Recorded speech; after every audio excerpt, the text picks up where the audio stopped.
Un chantier hors norme, dans un décor de carte postale. Dans le parc national des Calanques, on immerge des monstres de béton. Le but de ces récifs artificiels, faire revenir la faune marine qui a longtemps fui cette zone où se déversaient les eaux usées de la ville de Marseille, sans aucun traitement.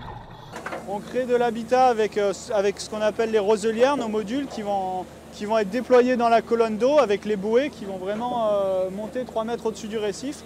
Et ces cages en inox qui sont remplies de débris coquillés, de coquilles d'huîtres et qui vont permettre de créer un refuge et un habitat pour des petits poissons.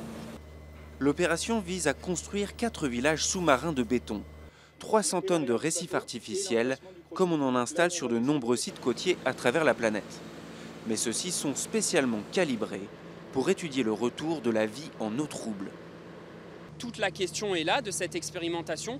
Quelles sont les fonctions écologiques qu'on peut retrouver dans cet habitat urbain, dans cet habitat qui est impacté par l'homme, où l'homme a laissé son empreinte, mais où l'homme aussi essaie d'aider la nature à retrouver ses droits. Pendant des années, ce conduit a été surnommé l'anus de Marseille. Il existe aujourd'hui une station d'épuration, mais les eaux restent polluées au PCB, métaux lourds et autres résidus d'anti-inflammatoires. Pour cet ancien biologiste marin, réintroduire les poissons à cet endroit est une hérésie. Immerger des récifs alvéolaires ou artificiels, etc., c'est une bonne chose. Le problème, c'est qu'il faut le faire quand le milieu est assaini. Or, dans le cas des Calanques, le milieu n'est pas assaini, c'est un milieu pollué. Ça représente un gaspillage d'argent. Dépenser 1 million d'euros pour cette affaire-là, il aurait fallu commencer à alimenter un budget pour rendre performante la station d'épuration de Marseille.